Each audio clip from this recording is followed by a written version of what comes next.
बड़ी प्रसिद्ध एक बात हो गई, वायरल हुई। वो हमारे एक पंडित जी, उनका ब्याह निश्चित हुआ। मुझसे बोले महाराज जी ब्याह करूं कि नहीं करूं। मैंने कि करना तो है भैया, तुम्हारा क्या मन है? वो पता नहीं, समझ नहीं आ रहा है। मैंने कहा एक काम करो, मैं लाल जी से पूछो, पर्ची डालो सामने।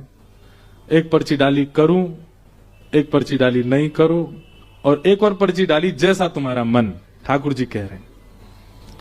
तीनों पर्ची डाली, सब हम लोग विप्रदेव सब खड़े थे। पर्ची डाली रात में शयन में, सुबह मंगला करके हमने कि भाई एक पर्ची उठाओ। पर्ची उठाई तो उसमें आया नहीं करो। स्पष्ट ठाकुर जी ने मना कर दिया, मत करो। अब हम सब उसको देखें। मैंने कि अब उसने कहा एक तो दुविधा हो गई, वो तो मैंने आपको बताई नहीं। मैंने क्या, घर वाले तो पक्का कराए हैं। मैंने कि तो फिर इतना, इसीलिए गुस्सा में ठाकुर जी ने मना किया है। बोले पहले मुझसे पूछता, जब सारी बात पक्की होगी तब क्यों पूछने आया है? बोले एक बार और डाल लूं, शायद हां कर दे। मैंने कहा डाल, तो फिर डाली, फिर उठाई तो क्या आया, कर लो। अब बोला अब तो आगे। मैंने कि सुन, अब एक एक पॉइंट हुए, अब तीसरा पॉइंट देख। मैंने कहा अब एक बार और डाल, अब जिस तरफ पड़ला ज्यादा, 2 वोट जहां पड़े वो करना। पंडित जी ने तीसरी बार फिर पर्ची डाली, अब की बार उठाई तो आया जैसा तुम्हारा मन। तीनों बार तीनों अलग उत्तर। तो सिर पकड़ के बैठ गए। मैंने कहा सुनो, हमारे लाल जी छोटे से, अब ज्यादा संकोच, उनको खेलने दो। मैंने अब तेरा जो मन हो तो कर। ब्याह कर लिया। ब्याह के बाद में अब हम तो रहते हैं, कथाओं में रहते हैं, महीनों महीनों बाहर ही हैं। तो उनकी गृहिणी गई अपने मायके, और मायके जाकर के फिर महीनों तक आई नहीं। अब वो बोले महाराज जी क्या करूं? मैंने लाल जी तो पहले ही मना कर रहे थे मत करो। तुमने जबरदस्ती करी। अब तुमको था कि कैसे भी करके 2 बार हाँ ही आ जाए, अब ब्याह तो हो ही गया। मैंने कहा प्रथम आज्ञा ही मान लिया कीजिए ठाकुर जी की, बार बार नहीं। इसका मतलब ये नहीं आप सभी पर्चियां ही डालते रहो ठाकुर जी के आगे। इसके पीछे एक बात और हम कहते हैं, भैया ठाकुर जी को ज्यादा संकोच में नहीं डालना। आप छोटी छोटी बातों पे ही पर्ची डाल। आज बताओ कड़ी बनाए कि दाल बनाए, भले डालो। ठाकुर जी कहेंगे अरे भैया मैं नित्य क्रीड़ा करवे वारो, निकुंज में रहवे वारो, तेरी उलझनन नहीं सुलझाऊंगो, तो को मैंने बुद्धि दई, आंख दई, नाक कान सब दिया, अपने आप कर। जब आपको लगे कि बहुत विषम परिस्थिति, तभी ठाकुर जी से आज्ञा लिया कीजिए। बात बात की आज्ञा लेंगे तो ठाकुर जी गुस्सा में उल्टी पर्चियां उठवाएंगे। ले बेटा ये ले, ये कर। हाथ गई, हमारो नुकसान कर रहा लीला में। तो भगवान ने मना किया था अर्जुन को कि प्रतिज्ञा मत ले, पर अर्जुन नहीं माना।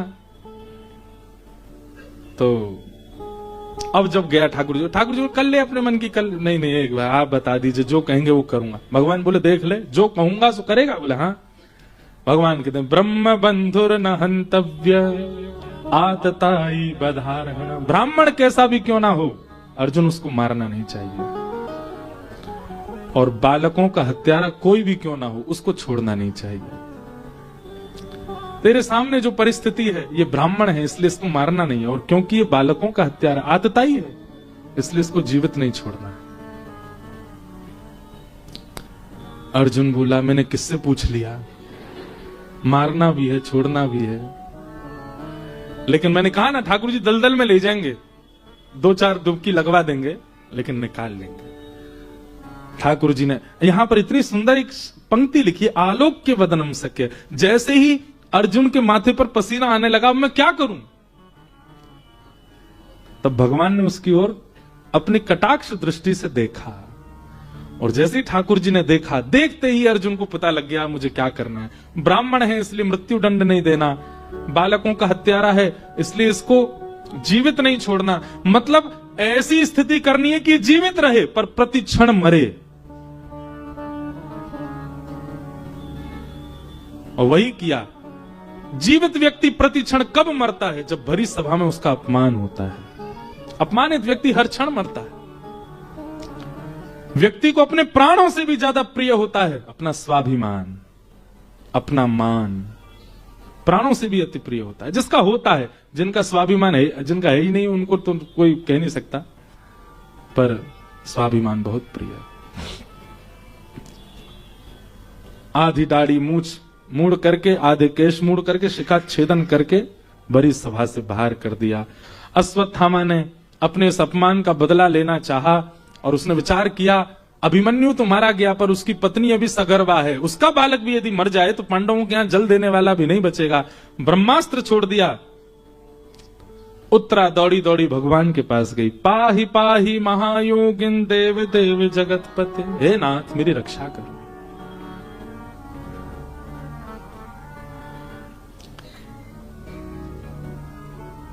मुपति पांच पांच के तुम पति, सो पति का है बिसारी,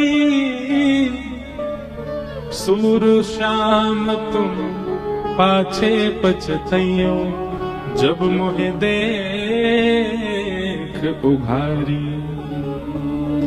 हरि जी मोरी क्या बिगड़ेगी, जाएगी लाज तुम्हारी।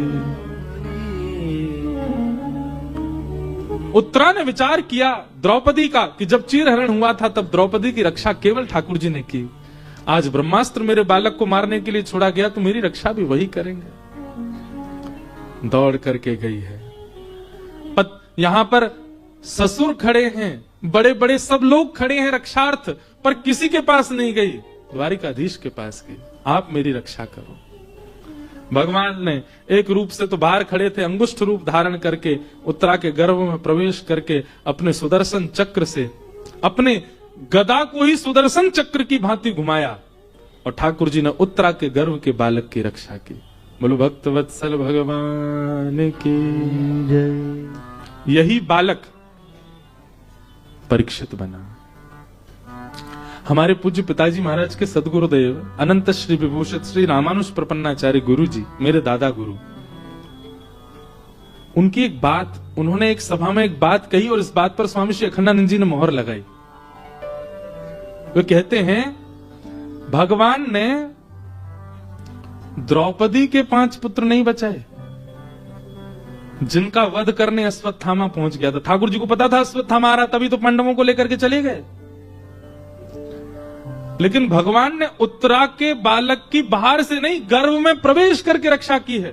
भागवत जी में स्पष्ट वर्णन है कि ठाकुर जी उनके गर्भ में प्रवेश कर गए और अपनी चक्रा नाम की गदा को चक्र की भांति घुमाया।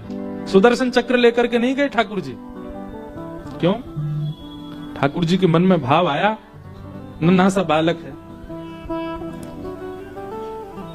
नन्हा सा बालक है, चक्र के तेज से कहीं कोई दिक्कत ना हो, इसलिए ठाकुर जी विचार करके गदा लेकर के गए और उस गदा को इतनी द्रुत गति से घुमाया कि उर्ध होकर के उसकी वायु जाने लगी और ब्रह्मास्त्र आकाश में ही नष्ट हो गया। लेकिन हमारे गुरुदेव भगवान एक बात यहां पर कहते हैं, ठाकुर जी ने द्रौपदी के बालकों की रक्षा नहीं की, उत्तरा के गर्भ के बालक की गर्भ में जाके रक्षा की। गर्भ में जाके रक्षा करी, ये बड़ी बात है। मतलब जिस गर्भ में हमें दोबारा ना जाना पड़े उसके लिए कर्म सुधारो, ये सारे शास्त्र करते हैं। पुनर्जन्म ना लेना पड़े ऐसे कर्म करो। ठाकुर जी उस गर्भ में प्रवेश कर गए। ऐसा क्या विशेष था उस बालक में? तब गुरुदेव भगवान कहते हैं ठाकुर जी को पता था भविष्य में ये कथा का श्रोता बनेगा, मेरी कथा का अधिकारी बनेगा, मेरी कथा श्रवण की रुचि इसके चित्त में आएगी और ये सप्ताह कथा श्रवण करने वाला एक श्रोता है, इसलिए ठाकुर जी गर्भ में प्रवेश कर गए उसकी रक्षा करने। गुरुदेव भगवान कहते हैं अपने जीवन में कोई व्यक्ति एक क्षण भी यदि सत्संग या कथा श्रवण कर रहा है तो इस बात को प्रमाणित मान ले कि उसने गर्भ में भगवत दर्शन तो किया है, उसके गर्भ में ठाकुर जी ने उसको आकर के देखा तो है। आपने भगवान को देखा, ठाकुर जी को देखा, क्यों भावमयी चर्चा पर आप रुदन करने लगते हो? क्यों कथा में आपकी इतनी तत्परता कि सुबह के भयंकर कोहरे में आप घर बार छोड़ के यहां आके कथा सुन रहे हो? दूर दूर तक जगह नहीं है। कई लोग जालान जी पहले घंटे से मुझको दिख रहे हैं खड़े। क्यों? आपका कोई नाता तो है नहीं ठाकुर जी से, क्यों खड़े हो, क्यों सुन रहे हो? कल एक बालक, आप ऐसा नहीं किया करो, कल गाड़ी जा रही, वो कितनी दूर तक पीछे भाग रहा था गाड़ी। मैं भैया कोई हीरो नहीं हूं, कोई सेलिब्रिटी नहीं, आप ऐसा करके हमको ये बताओ नहीं कि हम कुछ हैं, हम शून्य ही रहने दो हमको, हम कुछ नहीं है। पर आपका ये प्रेम, आपकी ये तत्परता, आपकी ये सजगता इस बात का प्रमाण है कि आपने ठाकुर जी को अपने मातृ गर्भ में देखा है, उनको कभी तो उनका अनुभव किया है, तभी तो उनकी चर्चा आपको प्रिय लग रही है, तभी तो उनकी वार्ता आपको प्रिय लग रही है। हमारे अभिषेक भैया बोले महाराज जी मुझ पर आप ऐसा अनुग्रह कर दो। मैंने क्या? बोले भगीरथ भैया, चाचा जी सब लोग कथा का क्रम लिए हैं, बापू की कभी ना कभी कथा होती रहती है, मुझे भी आप आशीष दो, मैं भी हर साल कथा कराया करूं भागवत जी की। मैं भी एक बोले मैं पहली बार अपने माँ के कृपा से, माँ के आशीर्वाद से, मेरी बहनों के आशीर्वाद से, परिवार के आशीर्वाद से कथा करा रहा हूं, पर मेरा मन है मैं हर साल कुछ ना कुछ। मैंने कहा देखो ये तो ठाकुर जी की इच्छा है। क्यों आपकी रुचि बढ़ रही है कथा में? आपने ठाकुर जी को देखा है।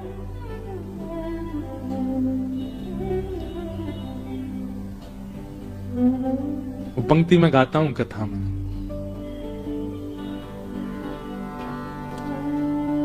कई जन्मों से बुला रहे हो, कोई तो नाता जरूर होगा, कई जन्मों से बुला रहे हो, कोई तो नाता जरूर, कई जन्मों से बुला रहे हो, कोई तो नाता जरूर होगा, कई जन्मों से बुला रहे हो, कोई तो नाता जरूर होगा।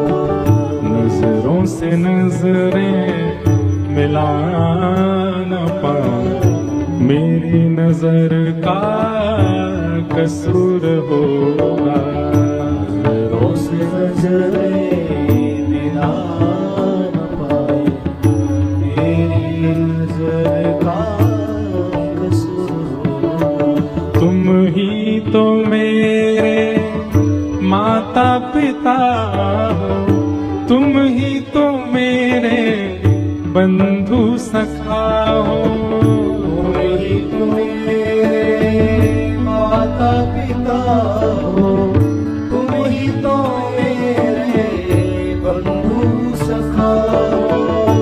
कितने रिश्ते तुम संग मेरे, कोई तो रिश्ता जरूर होगा, कितने रिश्ते तुम संग मेरे, कोई तो रिश्ता जरूर। देखो सूरदास जी कौन है? भगवान के पूर्व के सखा हैं श्री उद्धव जी महाराज।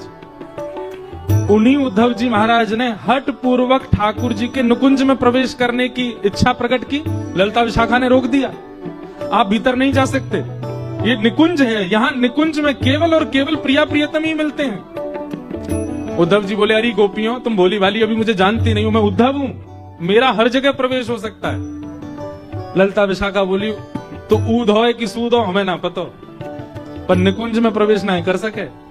उद्धव जी हठ पूर्वक जैसे प्रवेश किए नेत्रहीन हो गए, अदृश्य हो गए, कुछ नहीं दिखा उनको। ठाकुर जी की आवाज सुनाई दे रही है पर ठाकुर जी दिखाई नहीं दिए।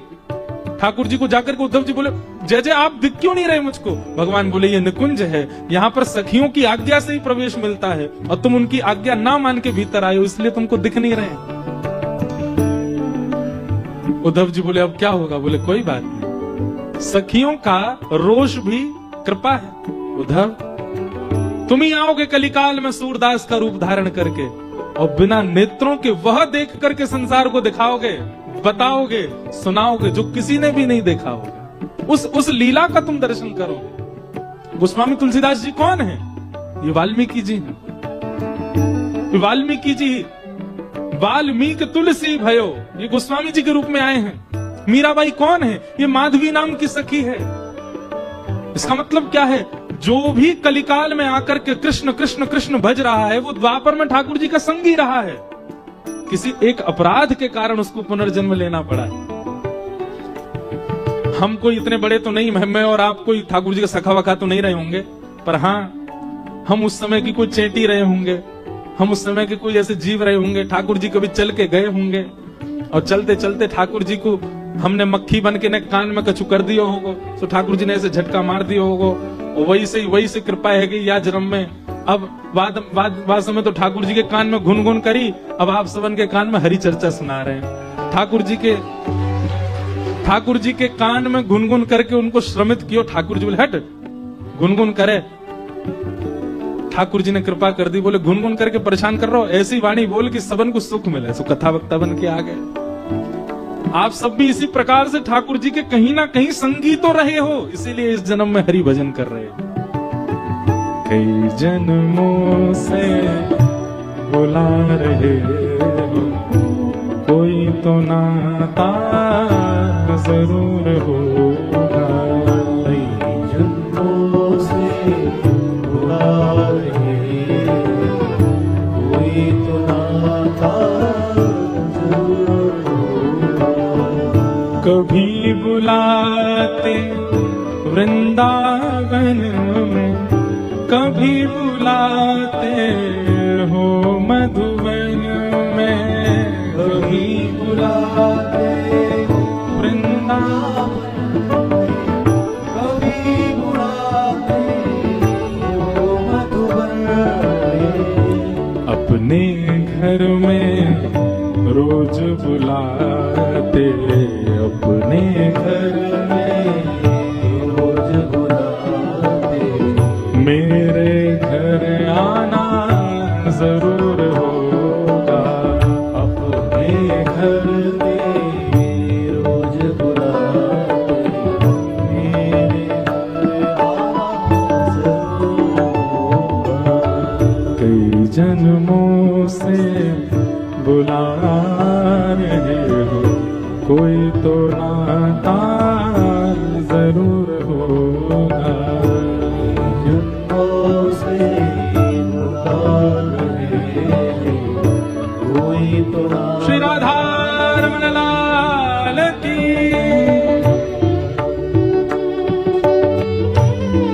एक ताल बजाओ, एक ताल।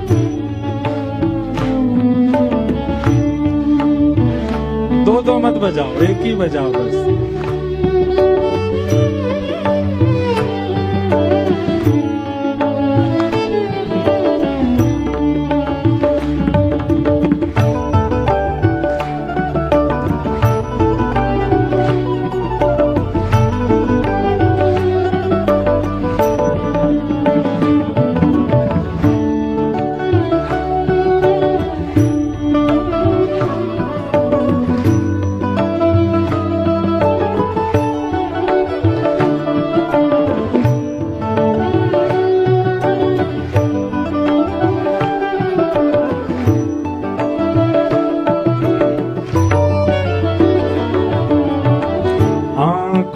बस गई तस्वीर तेरी, दिल मेरा बन गया जागीर तेरी। बस गई तस्वीर तेरी, दिल बन गया है जागीर तेरी। आँखों में बस गई तस्वीर तेरी, दिल बन गया है जागीर तेरी। आँखों में बस गई तस्वीर तेरी, दिल बन गया है जागीर तेरी। दास की बिनती तुम्हारे आगे, दास की बिनती तुम्हारे दर्श दिखाना जरूर होगा। दास की बिनती तुम्हारे दर्श दिखाना जरूर होगा। कई जन्मों से बुला रहे हाँ जरूर होगा। जन्मों से बुला रहे कोई तो नाता। गोविंद बोलो हरि गोपाल बोलो, गोविंद बोलो हरि गोपाल हे गोविंद बोलो हरि गोपाल बोलो। गोविंद बोलो हरि गोपाल श्री राधा रमण हरि गोविंद बोलो,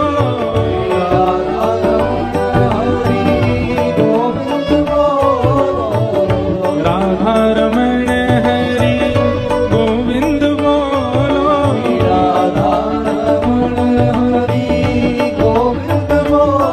जय गोविंद बोलो हरि गोपाल बोलो,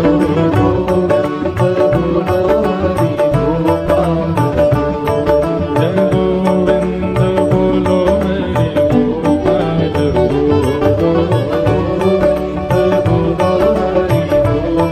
भाव से गोविंद बोलो हरि गोपाल बोलो,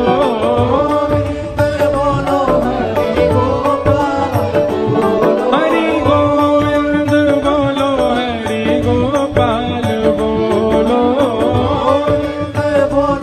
हरि गोपाल बोलो। श्री राधा रमण हरि गोविंद बोलो,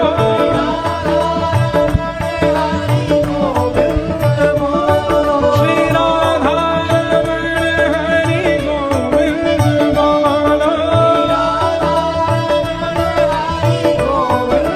बोलो, हरि गोविंद बोलो हरि गोपाल बोलो।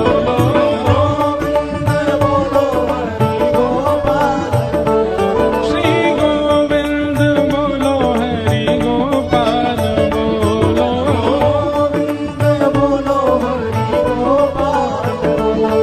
श्री राधा रमण हरि गोविंद बोलो।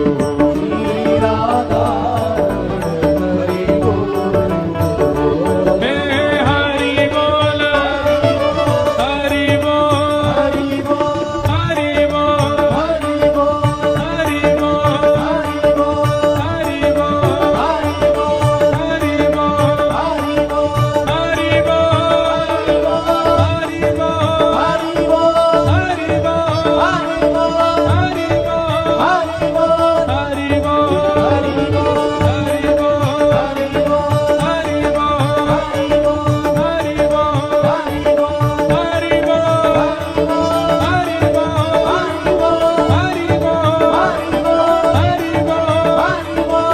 श्री चैतन्य महाप्रभु जब भिक्षा के लिए गांव में भ्रमण करते थे तो गांव में दिखने वाले हर व्यक्ति से एक बात कहते थे, मैया तेरे पांव पड़ूं एक बार हरि बोल, मैया तेरे पांव पड़ूं एक बार हरि बोल, भैया तेरे पांव पड़ूं एक बार हरि बोल, मैया तेरे पाँव पड़ूं एक बार हरि बोल। ए मैया तेरे पांव पड़ूं एक बार हरि बोल, मैया तेरे पाँव पड़ूं एक बार हरि बोल। ए भैया तेरे पांव पड़ूं एक बार हरि बोल, मैया तेरे पाँव पड़ूं एक बार हरि बोल। हरि बोल, हरि बोल,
मैया तेरे पांव पड़ूं एक बार हरि बोल, भैया तेरे पांव पड़ूं एक बार हरि बोल। महाप्रभु श्री चैतन्य महाप्रभु तो हरि नाम की ही भिक्षा लेते थे। ऐसा हरि नाम तो कई जन्मों से बुला रहे हो, कोई तो नाता जरूर होगा, नजरों से नजरें मिला न पाऊं, मेरी नजर का कसूर। आप यदि एक बार भी कथा पंडाल के प्रति रुचि प्रकट कर चुके हो, बहुत रुचि है वो तो एक अलग बात है, पर बाहर से निकलते समय मन हुआ सुने तो वो एक रुचि इस बात का द्योतक है कि ठाकुर जी से आपका कोई संबंध है, नहीं तो वह रुचि प्रकट नहीं हो सकती। और हमारे गुरुदेव भगवान श्री रामानुज गुरु जी, दादा गुरुदेव तो मोहर लगाते हैं इस बात पर कि कथा में बैठा हर श्रोता अपनी पीठ थपथपाए। क्यों? अपनी मातृ गर्भ में उसने निश्चित ही भगवत दर्शन किया, इसीलिए इस जन्म में वो कथा श्रवण कर रहा है। परीक्षित साक्षी यत श्रवण गति मुक्त्युक्ति कथने, परीक्षित साक्षी हैं इस बात के। भगवान ने गर्भ में जाकर के, अच्छा एक बात, ठाकुर जी सर्वसमर्थ हैं। ब्रह्मास्त्र गर्भ के भीतर नहीं गया था, वो बाहर ही था। ठाकुर जी बाहरी गदा घुमा देते, भीतर क्यों गए? तब यहां कहते हैं कि ठाकुर जी अपने श्रोता को देखने गए थे, अपने श्रोता को देखने गए और स्वयं को दिखाने गए, ताकि जब मेरी कथा हो तो ये मेरे कथा को केवल शब्द सुनकर के मेरा अनुभव कर लिया करे, एक बार मुझे देख ले। इसीलिए गर्भ में नहीं, गर्भ में जाने की कोई आवश्यकता तो थी नहीं। भगवान ने परीक्षित की रक्षा की, तत्पश्चात अब आगे क्रम तो बहुत सुंदर है। अभी कुंती स्तुति है और फिर उसके बाद भीष्म स्तुति है, बहुत अच्छे अच्छे प्रसंग हैं, पर समय का 12:30 तो बज गए, 1 बजे तो हमको नंदोत्सव करना है। अब आधा घंटा में कैसे पहुंचे? बोलो संकट मोचन हनुमान जी महाराज की। तो अब क्रम कर देते हैं, क्योंकि देखो जब प्रवचनात्मक रूप से कथा होती है ना, तो फिर उसी भाव से प्रवचन फिर विस्तार से चलता है। अब हम वक्ता तो प्रवचन वाले ही हैं, पर सप्ताह अनुष्ठानिक क्रम जब होता है तो फिर नियम से चौथे दिन नंदोत्सव होना जरूरी है। तो अब स्पर्श मात्र करेंगे प्रसंगों का, आप सब लोग ध्यान पूर्वक सुनिएगा। कुंती ने भगवान की स्तुति गाई। अच्छा, ये स्तुति प्रकरण हो क्यों रहा है? क्योंकि ठाकुर जी द्वारिका जा रहे हैं। कुंती के हृदय में शोक उत्पन्न हो गया, ठाकुर जी जा रहे हैं। कुंती ने भगवान की स्तुति गाई। कुंती की स्तुति के पश्चात भगवान पुनः निकलने लगे तो युधिष्ठिर रोने लग गए। भगवान समझ गए युधिष्ठिर को अविश्वास के कारण रुदन हो रहा है। बालक मां की गोद में जाकर के शांत हो जाता है, पर मां की गोद में भी रो रहा है। 2 कारण प्रधान हैं। पहला कारण, उसको कोई पीड़ा है। पहला कारण क्या है? उसको कोई पीड़ा है, और या फिर वो अपनी मां को पहचान नहीं पा रहा है, मां के रूप को समझ नहीं पा रहा। कई बार माताएं बहुत ज्यादा मेकअप कर लेती हैं, उनके ही बालक नहीं पहचान पाते। हुआ कभी किसी माँ के साथ? एक बार हमारे घर में, तो हमारे घर में हमने देखा था, ब्याह का कोई क्रम था, तो जिनका लाला था वो बेचारा बहुत देर तक तो बाहर सबकी गोद में रहा, और जैसे ही बहन श्रृंगार करके आई और रो रहा था, शांत नहीं हो, उनको दिया तो उनका मुंह देख के और रोवे। क्योंकि बाकी दिन तो बाल सामान्य रहते थे, आज विकट थे। तो वो बार बार देखे और फिर रोवे, फिर देखे फिर रोवे, तो पता चला कि वो पहचान नहीं पा रहा है। तो बालक गोद में आकर रोता है तो 2 कारण हैं, या तो पीड़ा में है या मां को पहचान नहीं रहा। ऐसे ही भगवत परायण होकर के भक्त रो रहा है तो भी 2 ही कारण है, या तो पीड़ा प्रधान है, पीड़ा अधिक है, या फिर पीड़ा नहीं है फिर भी रो रहा है, इसका मतलब भगवत स्वरूप को पहचान नहीं पाया है। युधिष्ठिर के रोने का कारण क्या? वो तो राजा बन चुके हैं अब हस्तिनापुर के, पीड़ा तो है नहीं उनको, रो क्यों रहे? ठाकुर जी को पहचान नहीं पा रहे। यहां पर लिखा है बालद्विज स्मिहन मित्र पितृ भातृ गुरुद्वः।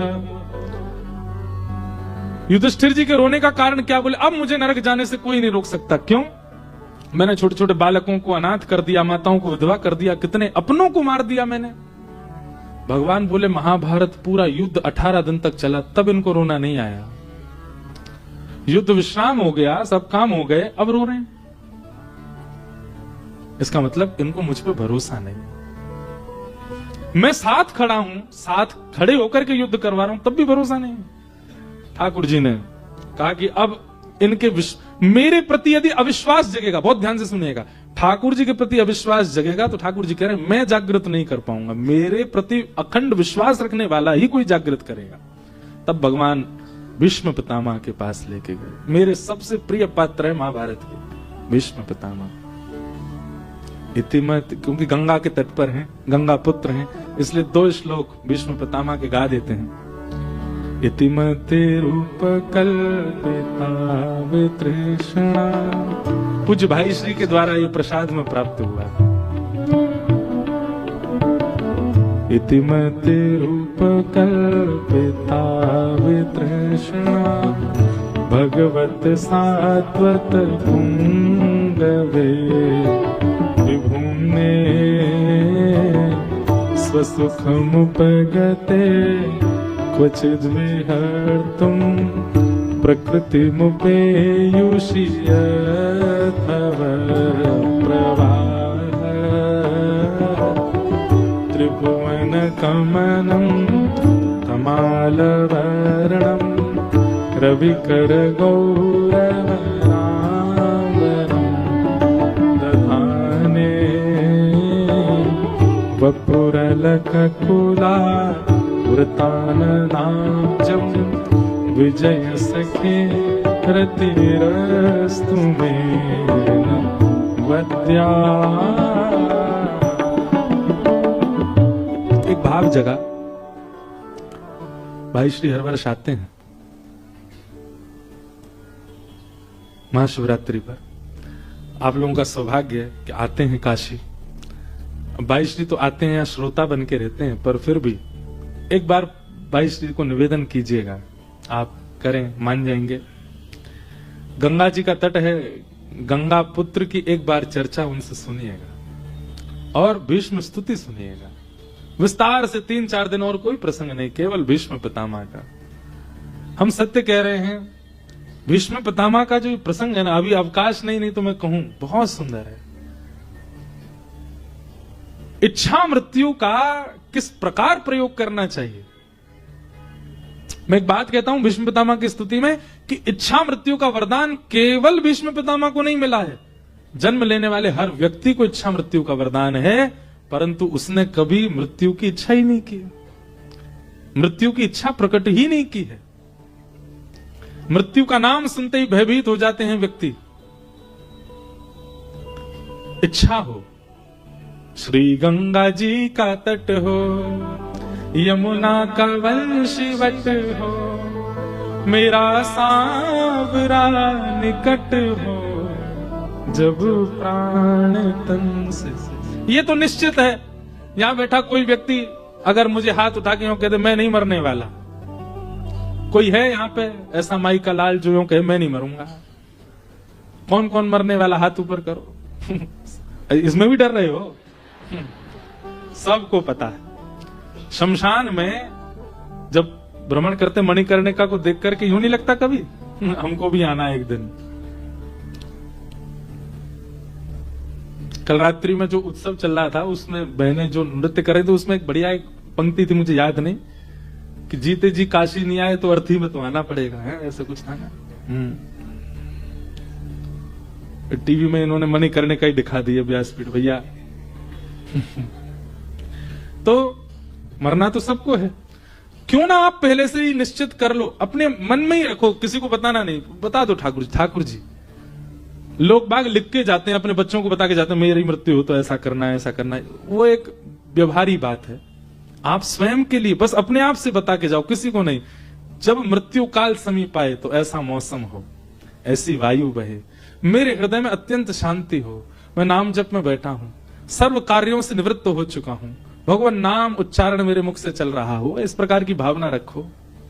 या फिर आपकी ब्रज के प्रति बड़ी आस्था तो वृंदावन में हो, यमुना जी का तट हो, वृंदावन की परिक्रमा लगा ली हो, राधा वल्लभ राधा रमण श्री बांके बिहारी लाल जी के मधुर दर्शन कर लिए हो, युगल सरकार की कोई कथा किसी वक्ता से सुन करके और नित्य लीला का दर्शन मैं यमुना तट पर बैठ करके करूं, और तभी दिखे सघन कुंज है यमुना जी के उस पार, और उस सघन कुंज में अष्ट सखियां प्रकट हो गई हैं, हाथ में चमन डोरा रही हैं। तभी मधुर एक आसन प्रकट हुआ और उस मधुर आसन पर प्रिया लाल प्रिया प्रियतम दोनों विराजमान हैं, एक दूसरे के गले में गलवैया दिए दोनों मधुर विराज रहे हैं। उनके इस मधुर दर्शन को करते करते करते करते उन्हीं को हृदय में ध्यान करते मेरे प्राण चले जाए। राधिका किशोरी संग रमण तुम्हारा, मुझको दिखा दो कभी ऐसा नजारा, फिर चाहे मैं मर जाऊं, फिर चाहे मैं मर जाऊं, बसा कर नैनन में, बिठा कर नैनन में। मृत्यु तो आनी है सबकी, मृत्यु तो निश्चित है। अपने जीवन की हर घड़ी को हमने पहले से सोच रखा है, 26 जनवरी को क्या करूंगा, 15 अगस्त को क्या करूंगा, अपने जन्मदिन पर कहां जाऊंगा, बच्चों को हॉलीडे पर कहां लेके जाना है, बेटी का ब्याह कैसे वर के साथ करना है, वर का पुत्र का ब्याह कैसी कन्या से करना है, घर कैसा बनाना, सब सोच रखा है। रोज 2 मिनट यह भी विचार किया करो, हे नाथ भूल मत जाना, मुझे नहीं पता कि कब आएगा वो समय, पर जब भी आए तब ऐसा आए जैसा मैं विचार करूं। भीष्म पितामह का ये भाव पुष्ट करता है कि आप विचार कीजिए और ठाकुर जी वैसी ही योजना से मृत्यु देंगे। अपने जीवन का पूरा भजन कहां लेके जाओगे आप, किसके लिए कर रहे हो भजन, किसके लिए कर रहे हो नाम जप। ठाकुर जी अब मिल पाए, बहुत सौभाग्य की बात हमारी, पर ठाकुर जी से यह भी कह देना, ठाकुर जी अगर आप नहीं भी मिलने का मन बना रहे हो तो कम से कम मृत्यु तो हमारी इच्छा की दे देना हमको, ऐसी देना। भीष्म पितामह से सीखा। बाणों की सैया पर लेटे हैं, मृत्यु देवी आगे हाथ जोड़ करके खड़ी है और भीष्म पितामह स्तुति गा रहे हैं। ठाकुर जी से बोले खड़े रहो जब तक मैं आपको देख नहीं लूं। ठाकुर जी का मुख मुरझा गया, जन कब तक देखता रहेगा, इसको तो इच्छा मृत्यु है, जब तक चाहे नहीं मरेगा ही नहीं।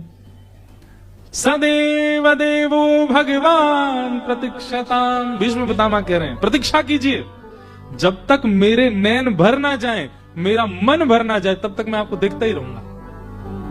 अच्छा, भगवान का स्वरूप ऐसा है कि कभी मन भर ही नहीं सकता, कभी नहीं भर सकता। जैसे संसार का सौंदर्य का एक स्थिति होती है, एक लिमिटेशन होती है, लेकिन ठाकुर जी अनलिमिटेड है। अगर वो सामने आ गए तो आपका मन भरेगा ही नहीं उनको देखने से। भीष्म पितामह बोले जब तक मेरा मन ना भर जाए खड़े रहो। ठाकुर जी बोले मन तो भरेगा नहीं, अब खड़े रहो। तो ठाकुर जी का मुख थोड़ा मुरझा गया, तो भीष्म पितामह अगली बात में क्या कहते हैं, ये मुरझाया हुआ चेहरा नहीं चाहिए आपका, प्रसन्न हासारुण लो चलो लसत, प्रसन्न हो जाइए, आपके दोनों गाल गुलाब जामुन जैसे दिखने चाहिए मुझको, ये चमक यहां प्रकट होनी चाहिए, ऐसे रूप को देखूंगा तब प्राण त्यागूंगा।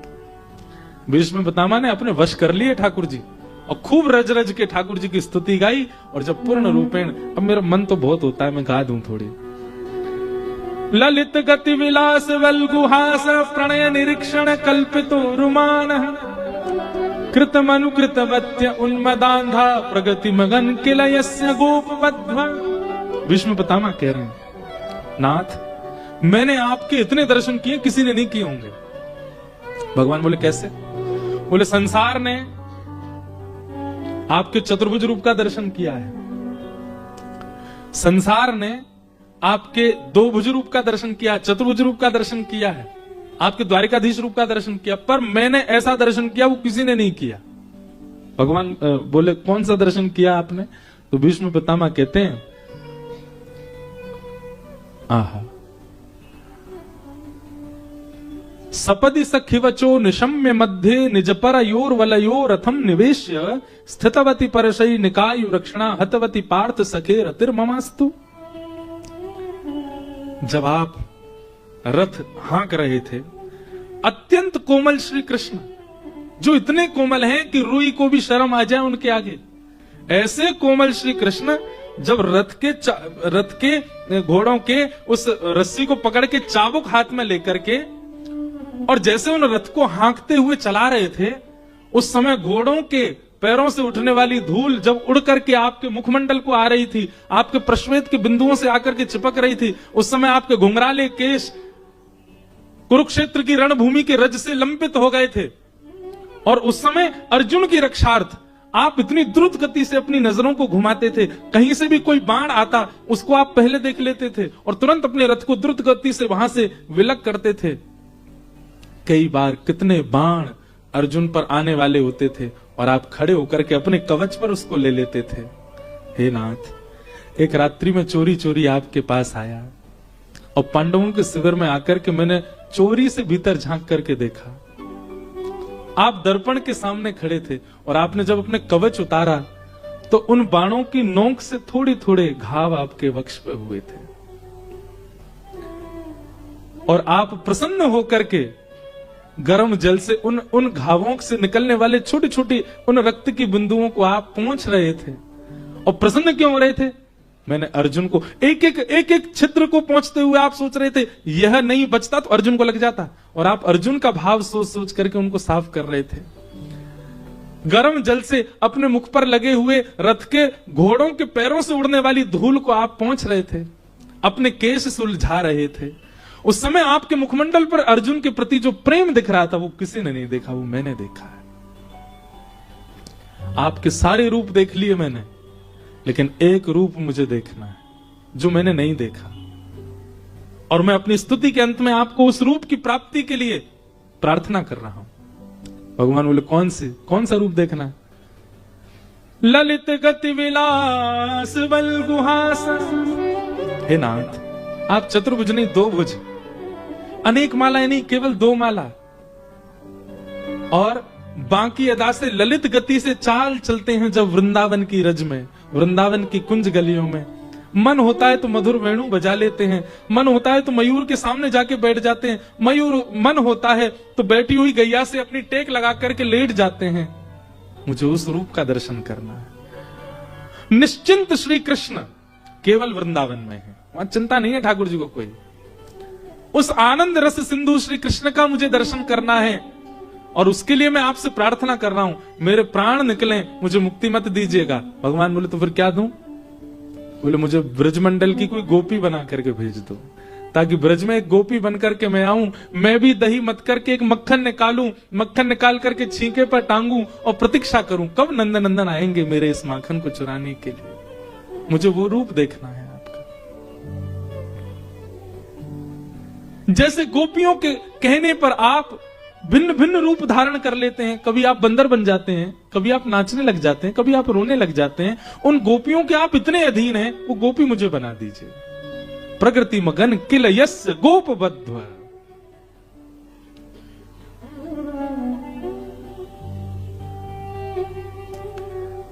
भीष्म पितामह की इस बात को सुनकर के ठाकुर जी प्रसन्न हो गए और पितामह भीष्म को भगवत धाम की प्राप्ति हुई। भक्त वत्सल भगवान की। आगे बंधुओं, परीक्षित का जन्म हुआ।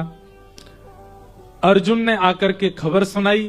परीक्षित जब थोड़े बड़े हो गए तो अर्जुन ने आके खबर सुनाई। अब सब लोग बिल्कुल सावधानी से क्रम सुन लीजिए, एक शब्द भी रह गया तो आपकी अधूरी कथा मानेंगे, इसलिए क्रम सुन लो। अब तो परीक्षित का जन्म हुआ। कुछ समय बाद अर्जुन ने पांडवों को खबर बताई कि भगवान श्री कृष्ण अपनी लीला पूरी करके स्वधाम चले गए। यह खबर पाती कुंती ने प्राण त्याग दिए। परीक्षित को राज्य गद्दी पर बिठा करके पांडव स्वर्गारोहण को चले गए। पांडवों का स्वर्गारोहण हो गया। धीरे धीरे परीक्षित ब्राह्मणों के नेतृत्व में राज शासन करने लगे। एक दिन परीक्षित श्रेष्ठ राजा के रूप में निर्मित हुए। आपका ब्याह हुआ, जन्मेजय आदि पुत्र हुए। एक दिन आपको कलयुग मिला। और कलयुग क्या कर रहा था? धर्म के 3 पैर कट चुके, एक पैर बचा है कलयुग में, उसको भी काट रहा था। धर्म के 4 चरण हैं, सत्य, दान, दया और पवित्रता। कलयुग में केवल एक पैर बचा है धर्म का, सत्य। दान, दया और पवित्रता ये तीनों केवल आडंबर हैं, बच्चे नहीं हैं। अब इसकी गहराई से चिंतन आप कीजिएगा कि जो तो दान हो रहा है, जो दान, दया और पवित्रता, ये पूर्ण रूपेण जैसा शास्त्रों में वर्णित है वैसा कोई नहीं कर रहा है आज की डेट में। बचा हुआ है केवल एक, क्या? सत्य।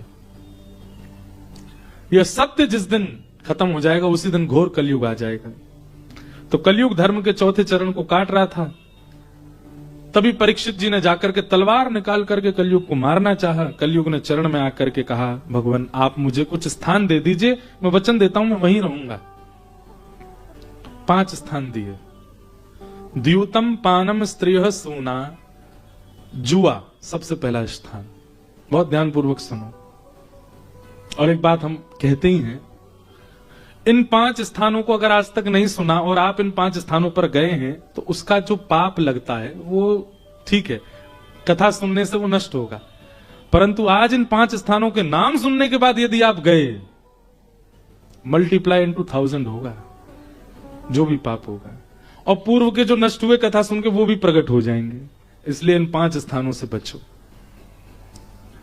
और नहीं बच सकते हो तो अभी भी समय, आप कान बंद कर लो, क्योंकि सुनने के बाद करने से पाप ज्यादा लगता है। द्यूतम, जुआ पहला स्थान। आप खेल कोई भी खेलिए पर धन मत लगाइए। दूसरा, मदिरा पान, मद्य सेवन और महादेव के नाम लेकर के भांग का सेवन। महादेव भी तो पाते हैं। कई युवा उल्टे सीधे धुआं निकालते हैं मुंह से, वो महादेव भी तो करते हैं। महादेव कह रहे हैं कंठ में विष भी रखा है वो भी कर, ये भी किया है मैंने। 12 महीना गंगा रहती है सिर पर, ये भी कर। शमशान में ही सोते हैं, जाओ एक रात रह के दिखा दो। अपने मतलब की बात पर महादेव करते हैं तो हम क्यों नहीं करें? महादेव का प्रसाद है, ये तो बूटी है, महादेव की बूटी। महादेव किसी दिन मिल गए, त्रिशूल लेके भागेंगे पीछे। महादेव भगवान के नाम पर ये सब मत किया करो। द्यूतम पहला स्थान, पानम दूसरा स्थान। मद्य सेवन, और वह हर स्थिति जिससे आपका माइंड अनकॉन्शियस होता है, नशीले पदार्थ नहीं लेने, उसमें कलयुग का निवास। द्यूतम पानम। और तीसरा, पर स्त्री पर पुरुष संग, विवाह के उपरांत किसी के प्रति भी को भाव नहीं, उसमें कलयुग का निवास है।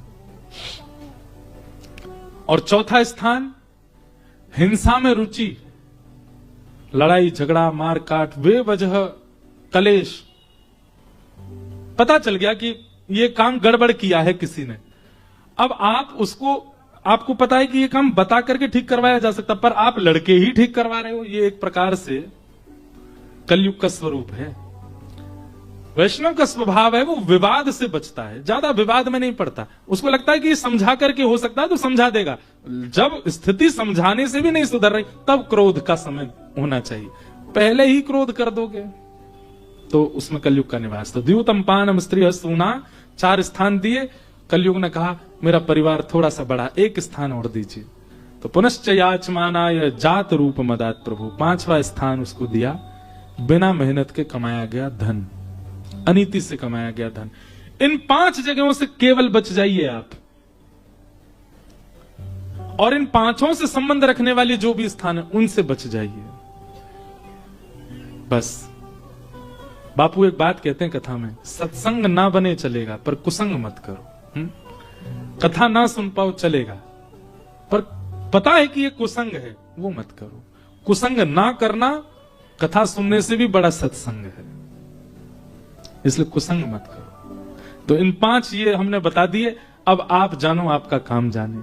अब अगर आप गए तो मेरी ये बात याद रखिएगा, व्यास मंच से कही है, पाप 4 गुना होके लगेगा, इसलिए 5 काम नहीं करने। द्यूतम पानम स्त्रिय सूना, 5 स्थान दे दिए।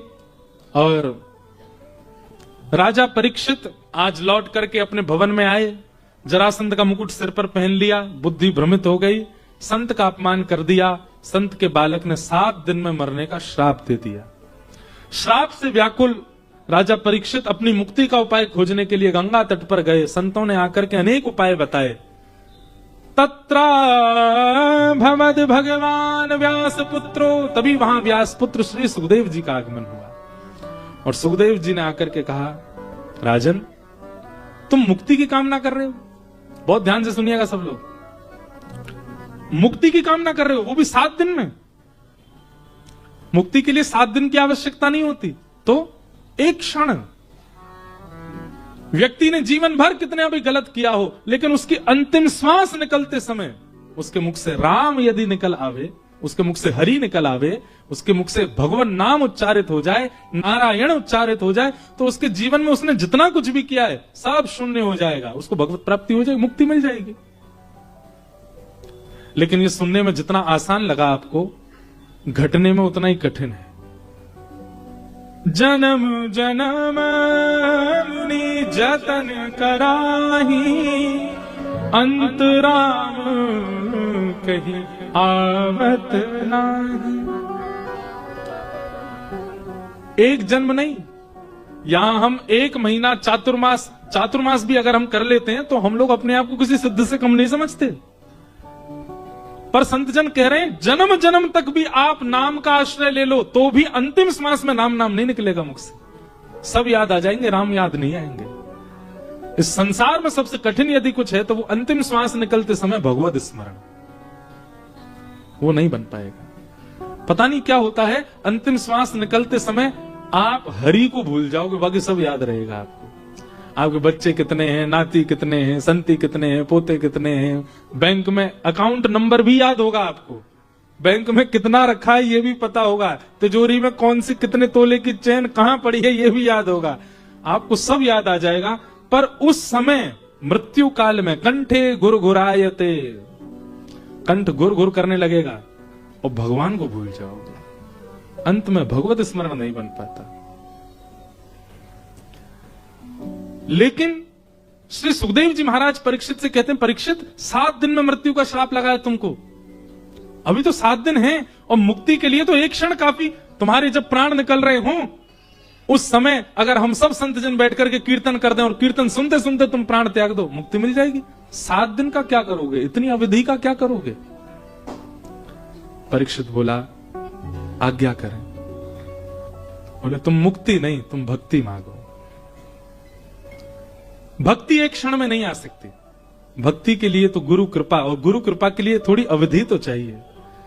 इसलिए तुम मुक्ति की कामना मत करो, तुम भक्ति की कामना करो। मुक्ति का मतलब मृत्यु के बाद भगवान का दर्शन, और भक्ति का मतलब जीते जी भगवत दर्शन।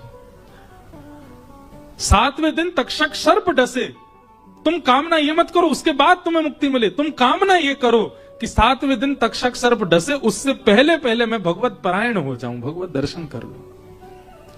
हम सबने विचार कर रखा है कि वैकुंठ जाएंगे, शिवलोक जाएंगे, साकेत धाम जाएंगे,